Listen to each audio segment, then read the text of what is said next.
Tentram dan bahagia, ibu dan bapak guru hebat. Untuk membangun budaya sekolah yang positif dengan lingkungan yang aman dan mendukung murid untuk menjadi pribadi yang berdaya, seimbang, dan bahagia, salah satu upaya yang dapat dilakukan oleh guru adalah memahami kebutuhan dasar yang mendasari perilaku murid. Pada video kali ini, kita akan membahas tentang 5 kebutuhan dasar manusia.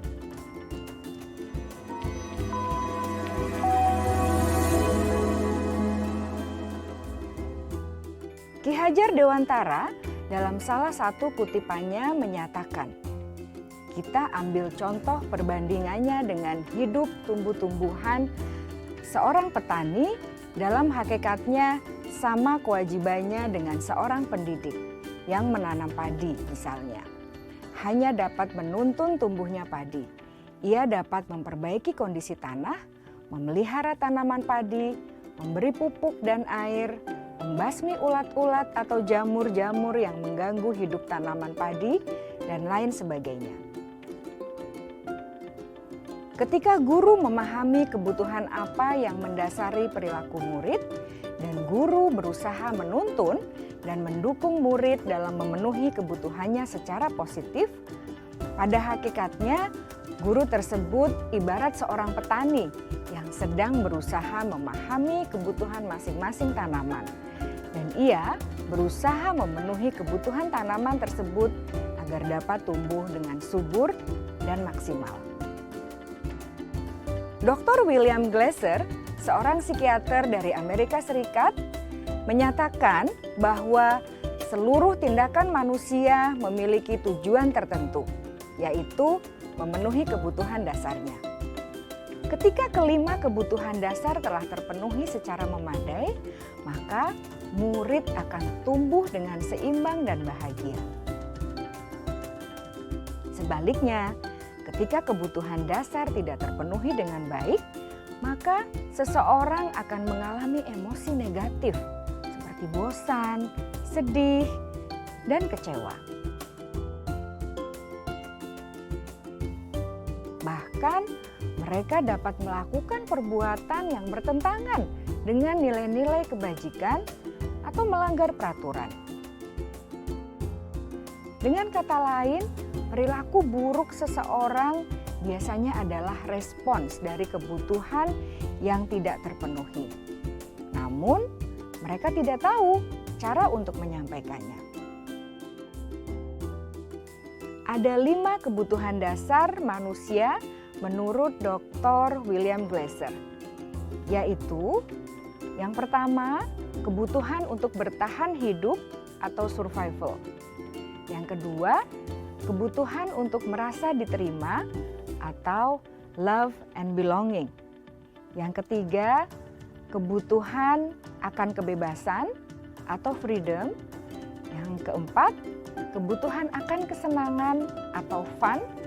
Dan yang kelima, kebutuhan akan penguasaan atau power.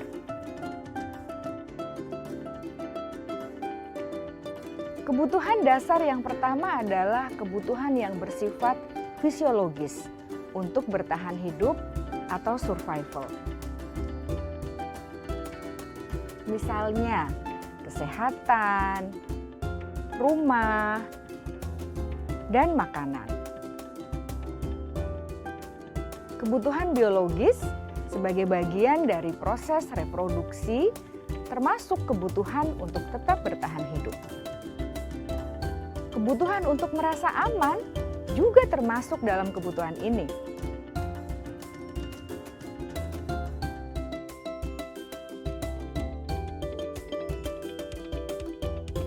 Agar murid dapat belajar dengan baik, kebutuhan mereka akan rasa aman, pangan, sandang, dan papan harus terpenuhi. Bagaimana mungkin mereka dapat belajar dengan baik bila mereka datang ke sekolah dengan perut yang lapar atau bila rumah mereka kebanjiran?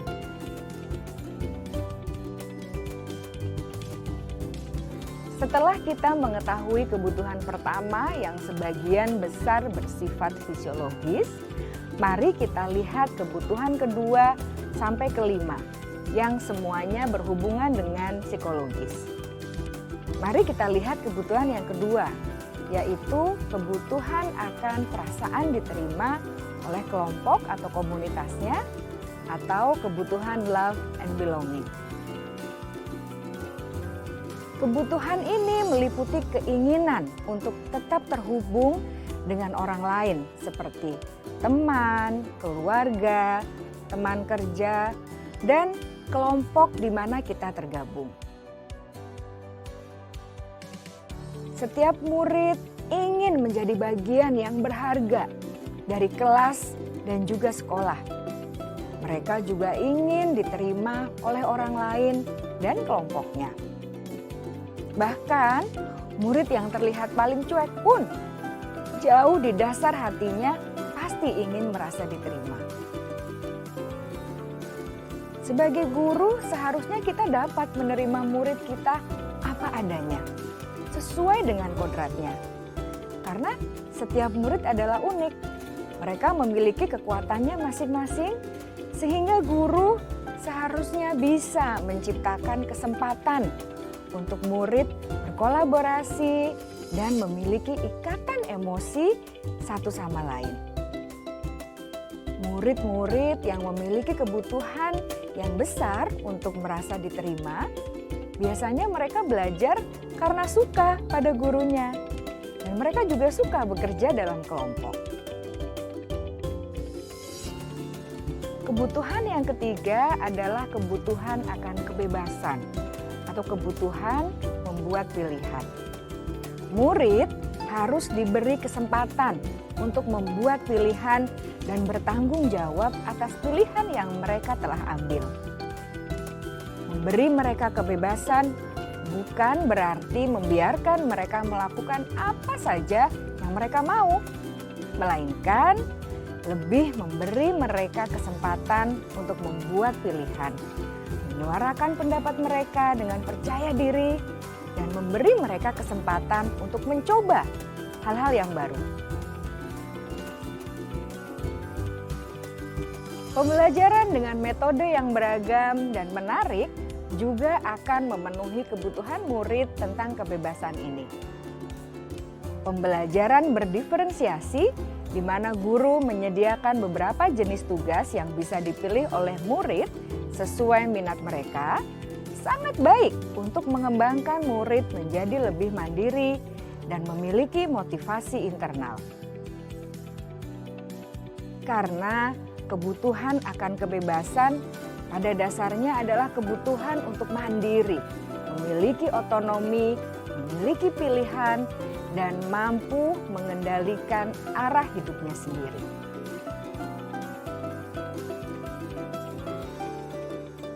Kebutuhan yang keempat adalah kebutuhan akan kesenangan. Bayangkan Bapak Ibu, hidup tanpa rasa senang. Betapa menyedihkannya. Glasser menghubungkan kebutuhan akan kesenangan dengan belajar. Jangan sepelekan kebutuhan murid untuk merasa senang di kelas. Sebagai guru, jangan ragu-ragu untuk dengan sengaja memasukkan kegiatan yang menyenangkan dalam kelas. Murid-murid dengan kebutuhan dasar kesenangan yang tinggi ingin menikmati apa yang mereka lakukan. Mereka juga konsentrasi tinggi saat mengerjakan hal-hal yang disenangi.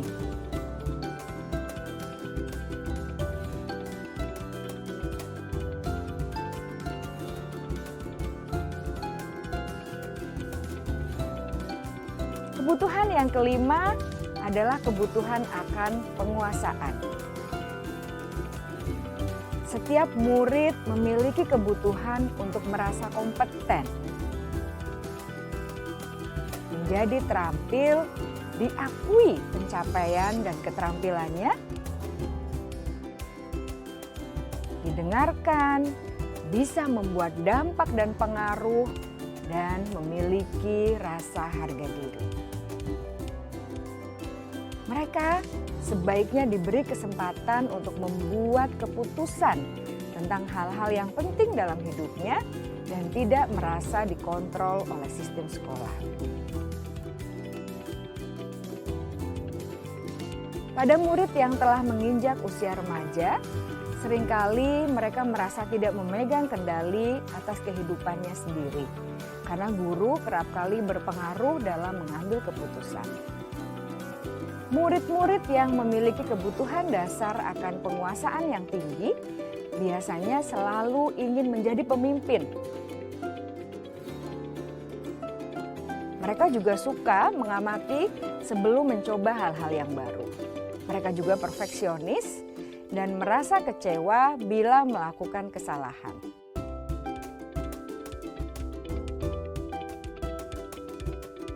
Ibu dan Bapak guru sangatlah penting bagi kita untuk mengetahui kebutuhan dasar murid-murid, agar kita memahami alasan di balik sikap dan tingkah laku mereka.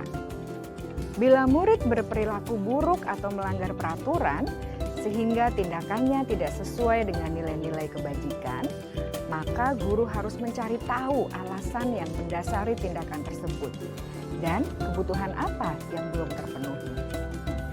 Melalui percakapan dengan guru dalam pendekatan disiplin positif, murid dapat diajak untuk bersikap reflektif dalam mengenali kebutuhan-kebutuhan yang berusaha mereka penuhi dan mendasari tindakan mereka. Jika guru mengabaikan perilaku buruk murid-murid, maka perilaku tersebut akan berpengaruh pada suasana kelas yang kurang kondusif dan akan berpengaruh pada tujuan dari pendidikan itu sendiri. Ibu, Bapak guru hebat, mari kita menjadi guru yang lebih baik dengan memahami kebutuhan dasar murid-murid kita dan senantiasa membimbing mereka untuk menjadi pribadi yang berdaya, seimbang, dan bahagia. Salam dan bahagia, Ibu dan Bapak guru hebat.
Salam bahagia Ibu dan Bapak guru hebat.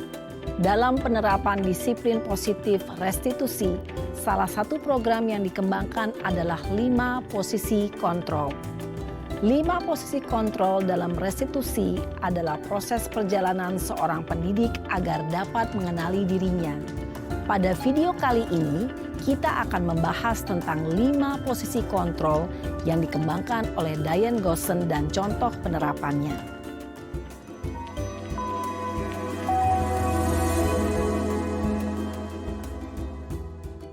5 posisi kontrol itu adalah 1. Posisi penghukum. 2. Posisi pembuat merasa bersalah. 3. Posisi teman. 4. Posisi pemantau atau monitor. Dan 5. Posisi manajer.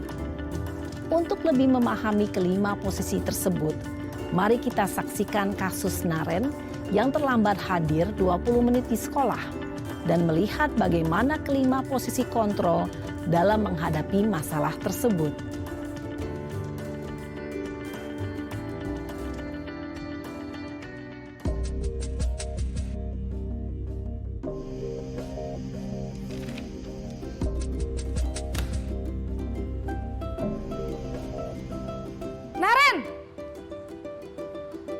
Sini kamu.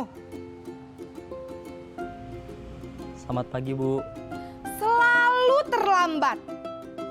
Kamu deh, pasti terlambat. Maaf, Bu. Saya... Apa? Apa coba? Alasan kamu apa lagi? Kapan sih kamu tidak terlambat? Malas sekali ya kamu jadi anak. Saya... Dasar pemalas. Gak kapok-kapok sih kamu. Sudah berapa kali terlambat? Sana, kamu keliling lapangan basket 2 kali. Kenapa saya harus keliling lapangan basket, Bu? Kenapa? Kamu mau lawan ibu? Berani-beraninya jawab. Sudah terlambat, masih berani jawab pula. Sekarang, keliling lapangan basket 5 kali sekalian. Biar kapok. Cepat, pergi sana ke lapangan basket. Posisi penghukum biasanya berbicara dengan nada tinggi, menghardik, menunjuk-nunjuk, menyakiti, dan menyindir. Hukuman bisa berupa fisik maupun psikis. Ibu dan bapak guru hebat. Dampak yang terjadi pada murid ketika guru berada pada posisi penghukum adalah murid cenderung akan memberontak, bahkan menyimpan dendam.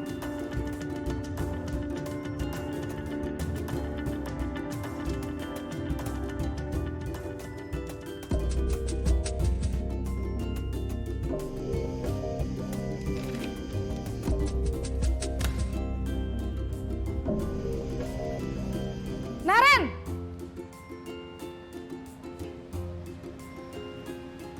Selamat pagi, Bu. Naren. Kamu kenapa terlambat lagi, nak? Ya Tuhan, Naren. Kamu senang ya bikin ibu susah ya? Kalau kamu terlambat lagi, nanti ibu yang ditegur bapak kepala sekolah, nak. Disangka ibu tidak bisa membina kamu. Duh, gimana ini? Maaf, Bu. Duh, Gusti Naren. Kamu suka ya kalau ibu ditegur bapak kepala sekolah? Terus, sekarang ibu harus tulis apa ini di buku absen? Ini kamu sudah sering terlambat loh. Ibu harus apa coba? Maaf, Bu. Maaf sekali. Ya sudah, lain kali jangan bikin ibu susah lagi ya, nak ya. Ibu tidak akan kuat lagi kalau kamu begini terus. Bisa jantungan kalau ibu ditegur bapak kepala sekolah. Sana cepat ke kelas. Maaf ya, Bu. Maaf sekali. Posisi pembuat rasa bersalah berbicara dengan nada tenang, cenderung lembut. Namun kata-kata yang diutarakan membuat murid merasa menjadi orang yang gagal. Memandang buruk dirinya sendiri, merasa tidak berharga, dan tidak sanggup membahagiakan orang lain. Ketika guru mengambil posisi pembuat rasa bersalah, murid akan menganggap dirinya yang bersalah dan ia akan menyimpan emosi negatif tersebut di dalam dirinya.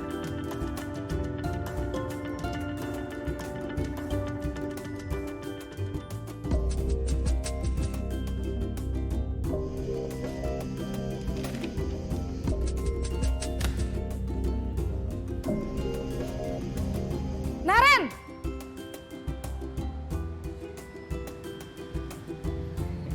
Selamat pagi, Bu. Wah, sudah jam berapa ini, nak? Terlambat lagi ya, sayang. Iya, Bu. Habis ibu saya lupa bangunkan saya, Bu. Kamu malah menyalahkan ibu kamu. Kamu bukannya anak yang larinya paling kenceng. Kok terlambat sih? Iya, Bu. Saya memang terlambat bangun tadi. Jadi, biarpun saya lari kencang, tetap gak kekejar, Bu. Ya sudah sana, nanti lain kali larinya lebih kenceng lagi ya. Biar gak terlambat lagi. Bikin seneng ibu, demi ibu. Bisa kan? Bisa lah, Bu. Ya sudah sana masuk kelas. Ibu beresin urusan absen kamu. Kamu ini ada-ada saja. Dalam posisi teman, guru berbicara dengan nada suara ramah, akrab, cenderung bersenda gurau untuk menjaga suasana tetap santai. Murid akan merasa senang, aman, dan akrab dengan guru. Identitas yang tercipta adalah identitas sukses atau berhasil.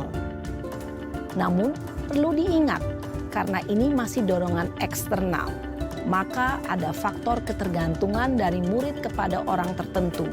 Di sini, guru absennya, sehingga di lain waktu, murid bisa berperilaku baik, namun hanya kepada orang-orang tertentu saja.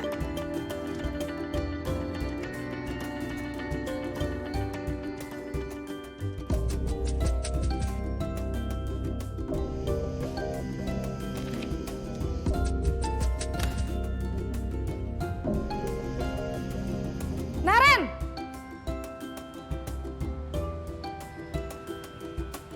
Selamat pagi, Bu. Naren, apa peraturan sekolah kita tentang jam berapa kita harus masuk sekolah, nak? Kita harus di sekolah jam 7, Bu. Iya, betul. Sekarang sudah jam 7.20. Naren sudah tahu konsekuensinya jika terlambat hadir. Paham, Bu.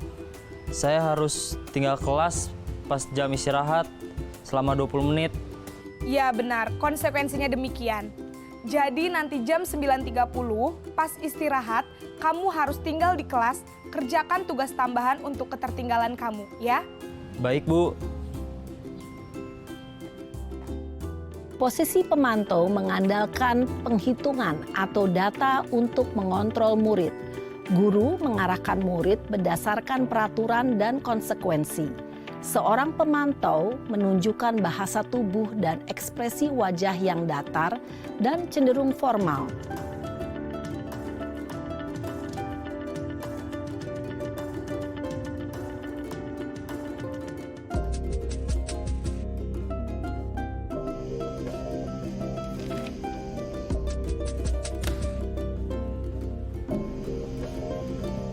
Naren!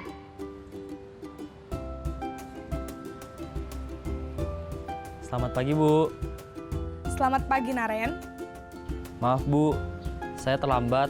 Iya, sekolah masuknya jam 7, sekarang sudah jam 7.20. Jadi sekarang bagaimana ini, Naren? Maaf, Bu. Saya lupa setel alarm saya semalam. Baiklah, menurut kamu, keyakinan sekolah yang mana yang perlu kamu tingkatkan? Menghargai diri sendiri dan orang lain mungkin ya, Bu. Setuju. Jadi, apakah Naren meyakini prinsip saling menghormati tersebut? Iya, Bu. Saya meyakininya. Apakah Naren bersedia memperbaiki masalah keterlambatan ini? Bersedia, Bu. Bagaimana kamu akan perbaiki masalah keterlambatan ini? Saya akan coba untuk tidak lupa menyetel alarm saya, Bu. Baik, kalau Naren lupa menyetel alarm di rumah, ada orang yang kira-kira bisa bantu mengingatkan tidak? Ada, Bu. Kakak saya, Kak Ema. Ada lagi selain Kak Ema? Selain Kak Ema, ada ibu saya. Baik, jadi yang mengingatkan Naren adalah Kak Ema dan ibu kamu ya? Kira-kira akan mulai setel alarm kapan nih, Naren? Setelah pulang sekolah, akan segera saya lakukan. Baik, jadi Naren akan setel alarm untuk bangun besok pagi dan akan diingatkan oleh kakak dan ibunda Naren ya. Ada lagi yang mungkin perlu dilakukan, Naren? Agar tidak terlambat bangun lagi. Tidak ada, Bu. Baik, Naren. Terima kasih untuk kerjasama kamu. Sekarang kamu perlu kembali ke kelas untuk belajar. Baik, Bu. Terima kasih. Posisi manajer adalah posisi kontrol yang disarankan untuk membimbing murid memiliki sikap disiplin yang positif, yaitu murid yang mandiri, bertanggung jawab, dan dapat memecahkan masalah. Tujuan dari posisi ini adalah agar murid dapat berefleksi atas tindakannya. Guru akan dengan tulus memberikan pertanyaan-pertanyaan bermakna, sehingga membuat murid dapat belajar dari kesalahannya dan mencari sebuah solusi untuk menyelesaikannya. Ibu dan bapak guru hebat, setelah mengamati adegan kelima posisi kontrol tadi, kira-kira posisi mana yang paling ideal? Posisi mana yang dapat menunjang motivasi intrinsik murid? Ya, tentu posisi manajer. Posisi ini memang posisi ideal yang ingin dituju setiap pendidik. Pada posisi inilah, guru dapat menerapkan disiplin positif yang berpihak pada murid, yang memerdekakan murid. Perjalanan seorang pendidik tentunya tidak mudah untuk sampai pada posisi seorang manajer. Namun, tujuan kita pasti, yaitu menciptakan murid-murid yang mandiri, merdeka, dan bertanggung jawab. Semoga penggambaran 5 posisi kontrol yang telah diperlihatkan ini dapat menjadi ajang refleksi bagi kita semua, agar dapat terus mengasah dan menerapkan disiplin positif yang memerdekakan murid. Mari terus berlatih dan bersemangat. Selamat menerapkan. Salam dan bahagia Ibu dan Bapak Guru hebat.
Salam dan bahagia Ibu dan Bapak Guru hebat. Pada video kali ini kita akan membahas tentang salah satu program disiplin positif yang diterapkan di lingkungan sekolah yang dikenal dengan nama restitusi.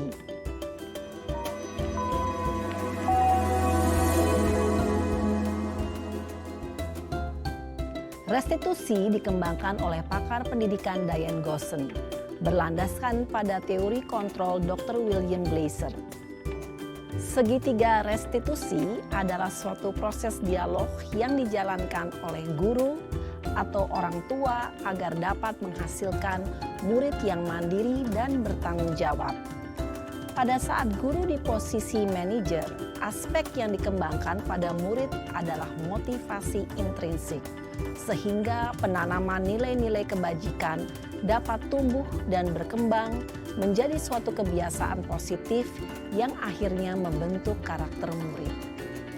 Proses dialog ini terdiri dari 3 langkah yang digambarkan pada ketiga sisi pada segitiga restitusi.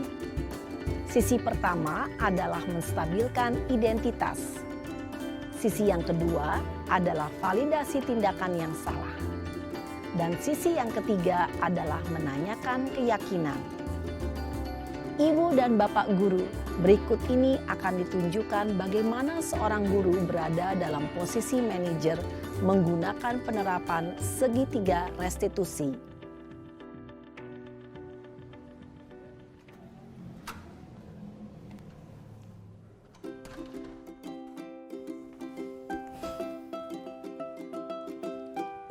Siang, Sarah. Siang, Pak. Sudah lama nggak ketemu Sarah. Kenapa hari ini ada di sini? Kesel, Pak. Kesel banget. Masa aku dikatain tukang fitnah, Pak? Ya aku marah lah. Aku balik ngatain Eka di depan kelas. Kesel banget. Oh, begitu. Ya pasti kamu marah dan kesal. Bapak juga akan marah apabila ada yang menuduh Bapak seperti itu. Kemudian, pada saat itu, kamu mau melakukan apa? Ya saya langsung ngatain Eka lah, Pak. Kesel banget. Saya bentak-bentak dia depan teman-teman lain. Oh, begitu. Pasti kamu melakukan seperti itu karena suatu alasan tertentu, bukan? Iyalah, masa saya diam saja, Pak? Ya saya bela diri lah. Masa saya dituduh tukang fitnah? Ya wajarlah. Mempertahankan harga diri itu sesuatu yang penting buat kamu. Untung kamu tidak bertindak lebih gegabah lagi. Hanya membentak-bentak. Iya, Pak. Untung saya masih bersabar dan hanya membentak saja. Sudah gemes padahal. Saya pasti bela diri lah. Ya pasti ya. Tapi kamu memilih untuk tetap bertahan dan bersabar. Kamu memilih untuk tidak berbuat lebih parah lagi, bukan? Iya. Nah, sekarang coba kita lihat lagi tindakan kamu yang bentak-bentak Eka di kelas. Tindakan kamu itu kira-kira sesuai dengan keyakinan kelas atau prinsip kamu tidak? Enggak lah, Pak. Capek, Pak, jadi pemarah. Jadi keyakinan atau prinsip mana yang kurang sesuai dengan keinginan kamu? Ya, saya sebenarnya sangat menghargai orang lain. Mungkin saat itu saya menjadi emosi, jadi tidak menunjukkan sikap itu. Kamu meyakini tidak? Menghargai orang lain itu penting buat kamu. Yakinlah, Pak. Iya, setuju. Kita harus saling menghargai. Namun, ada juga keyakinan yang kita sepakati yang perlu kita jalankan apabila kita sedang marah, bukan? Ya saya bisa lebih proaktif, mulai dengan diri sendiri. Saya bisa jadi lebih bersabar, mengambil waktu jeda untuk berpikir mau apa selanjutnya. Kira-kira kamu bersedia memperbaiki masalah ini tidak? Bersedia, Pak. Kalau kamu memperbaiki masalah ini, kamu akan menjadi orang seperti apa? Saya akan menjadi orang yang bertanggung jawab kali ya, Pak. Dan senantiasa proaktif. Iya, menurut kamu bagaimana rasanya menjadi orang seperti itu? Ya nyaman lah, bangga bisa bersabar dan menahan diri. Baiklah kalau begitu. Yuk kita pikirkan bagaimana memperbaiki masalah ini.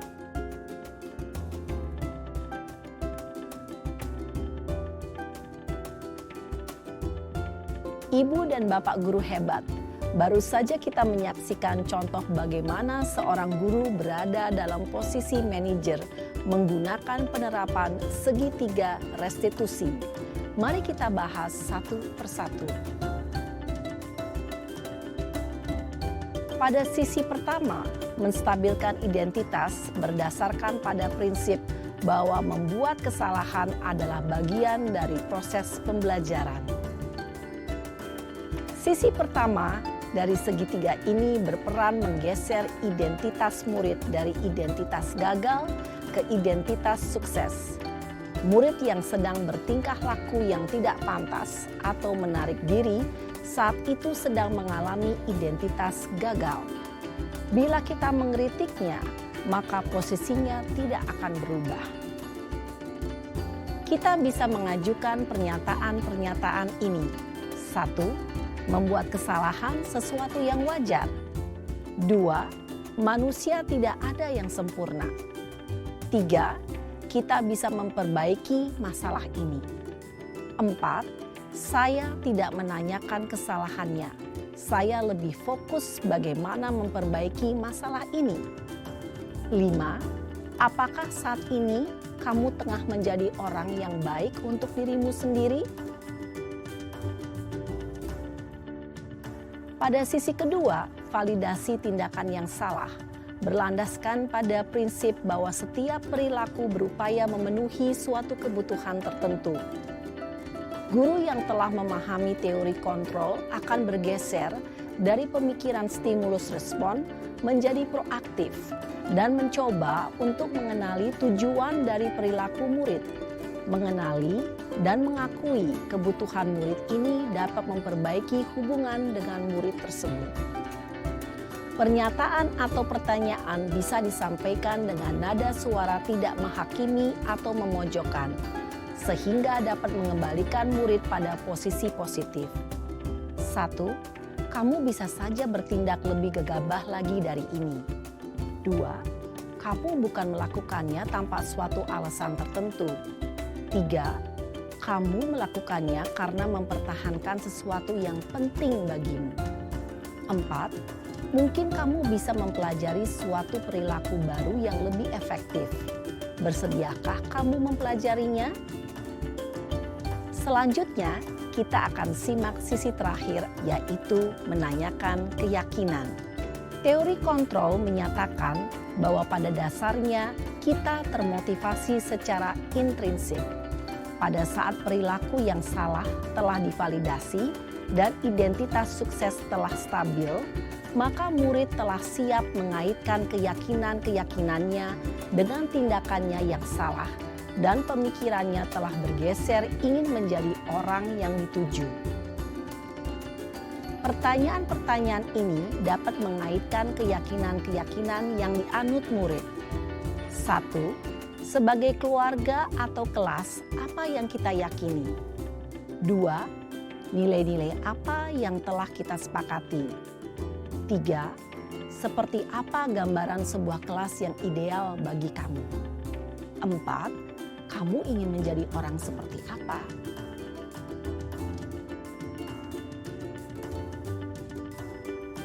Dalam menerapkan segitiga restitusi, perlu diperhatikan beberapa hal, yaitu 1. Perilaku yang salah perlu dikaitkan dengan nilai-nilai atau keyakinan-keyakinan yang telah disepakati atau dituju.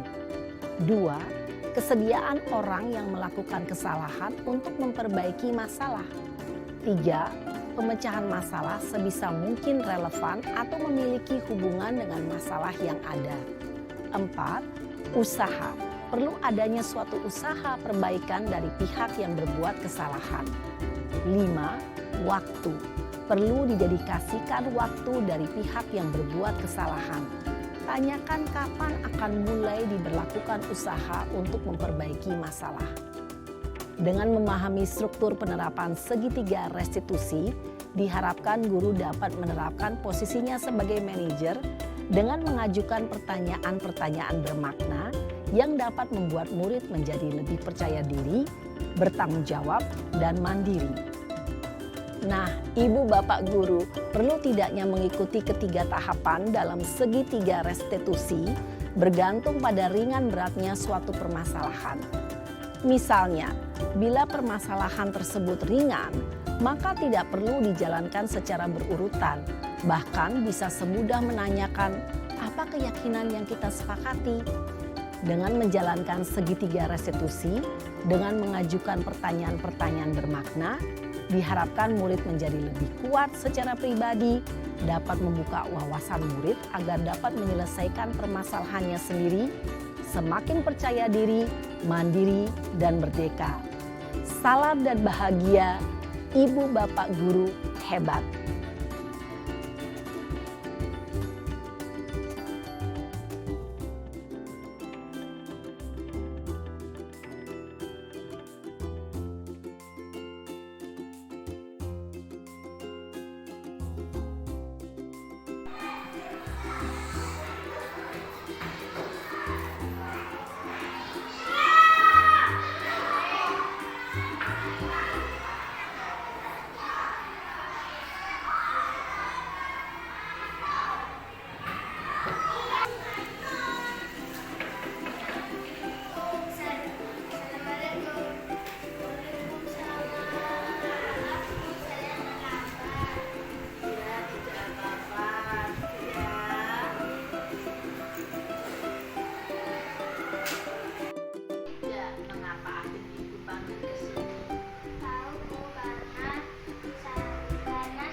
juga pernah tidak mengerjakan PR?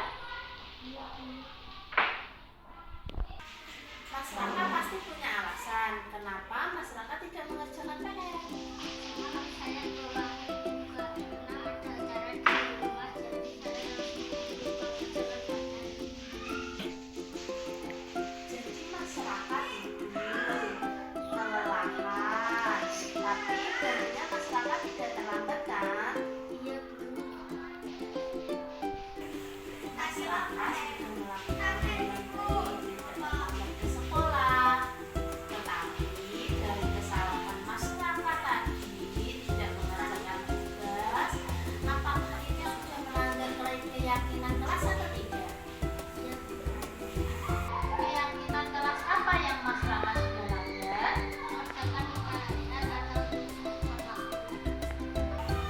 Kalau begitu, sikap tanggung jawab itu penting atau tidak? Kalau Mas Raka itu tahu itu penting, apa yang akan Mas Raka lakukan ke depannya?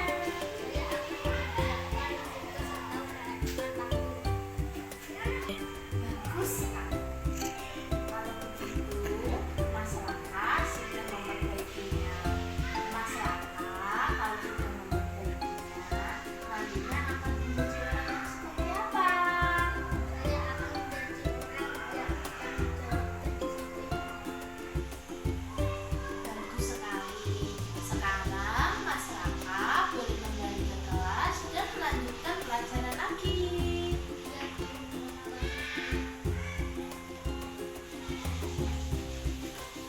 Assalamualaikum warahmatullahi wabarakatuh. Perkenalkan, nama saya Febri Pratama, kelas 5 SD Negeri Bumbungan. Perasaan saya setelah melakukan restitusi bersama Bu Rina sangat senang karena saya mendapatkan solusi dari permasalahan saya sering datang terlambat ke sekolah. Terima kasih Bu Rina telah memberi solusi. Saya berjanji tidak akan terlambat ke sekolah. Wassalamualaikum warahmatullahi wabarakatuh. Terima kasih. Assalamualaikum warahmatullahi wabarakatuh. Nama saya Agustina Putriani, kelas 5 SD Bumbungan. Tadi saya dipanggil Bu Rina karena saat pembelajaran